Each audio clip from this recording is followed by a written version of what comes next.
I want to bring in our political panel now. Mick Mulvaney is a NewsNation political contributor and former chief of staff to Donald Trump. And Kurt Bardella is a Democratic strategist and NewsNation political contributor.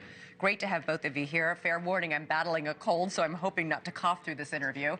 Mick, the certification today was quick and efficient and perfunctory. It took only 36 minutes. A far cry from the scene this day 4 years ago. And today, the leader of the Proud Boys formally asked President-elect Trump for a full pardon.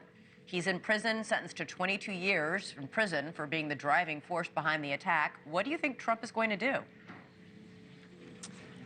Here's what I hope he does, Elizabeth. By the way, I hope you feel better. I'm on the tail end of norovirus myself, so I feel your pain.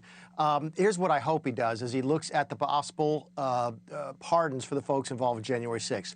Do it on a case-by-case basis. Go in and find out what happened. Find out if the penalty fit the crime, if the penalty fit the allegations, the admissions of guilt and so forth. And don't do a blanket clemency to pretend like January 6th didn't happen. There were clearly people doing the wrong thing on January 6th who should be in jail.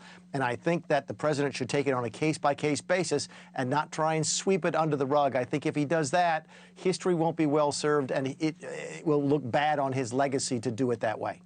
Wall Street Journal editorial page warned today that pardoning such crimes would send an awful message about Trump's view of the acceptability of political violence being done on his behalf. Do you agree with that?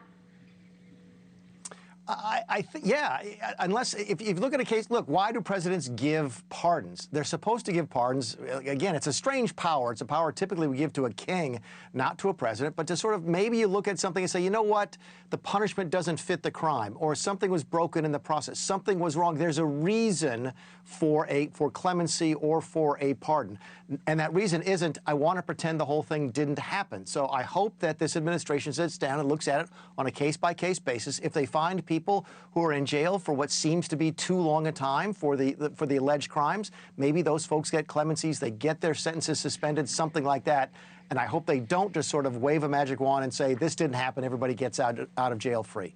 Kurt, there are Republican members of Congress who say Trump shouldn't issue any of these pardons, something he's vowed to do on day one. And it's worth remembering that Trump himself condemned the violence of January 6th on January 7th of 2021, when he said, like all Americans, I'm outraged by the violence, lawlessness, and mayhem.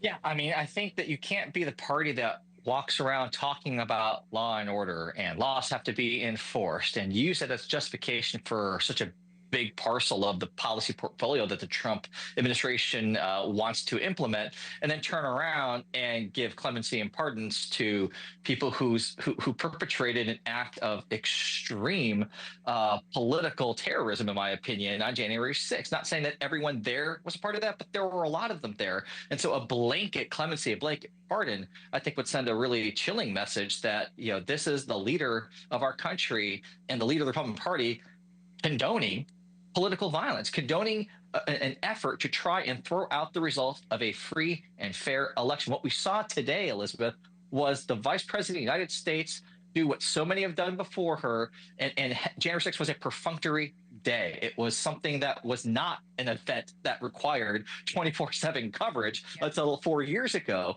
And the Democratic Party here has done what the Republican Party refused to do 4 years ago. It's interesting that we had this election running up to it. All we heard from Republicans were, this may not be on the up and up. This could be a rigged election. This could be a stolen election. And the minute that the election was called, all of that went away. So does Joe Biden and the Democrats, by the way, get credit for having the most integrity-filled election in American history? I don't know. We'll see. Listen, hey, Mick, Trump's incoming chief of staff, Susie Wiles, is warning that there will be no chaos in this new Trump administration, saying, quote, I will not tolerate backbiting, second-guessing inappropriately, or drama. She also promised a, quote, much less chaotic and dysfunctional West Wing than in the first Trump term. You were one of the chiefs of staff in the first administration. What do you make of this? I assume she's not talking about the time you were in charge. Listen, this was a textbook sort of, this is what she's supposed to be saying, and I hope she's able to do it. She wants to make sure that everybody is there pulling in the same direction. It is what every chief of staff wants, and what she's talking about is what every chief of staff deals with which is people think that they're bigger than the team. Their ego is bigger than the rest of the organization, and they're there for themselves and not for the success of the president. What she's saying is absolutely right. Whether or not she can follow through on it is going to be the big test, and the key there is whether or not Donald Trump backs her up. Thanks so much for watching. Go to joinnn.com to find NewsNation on your television provider. And don't forget to click the red subscribe button below to get more of NewsNation's fact-driven, unbiased coverage.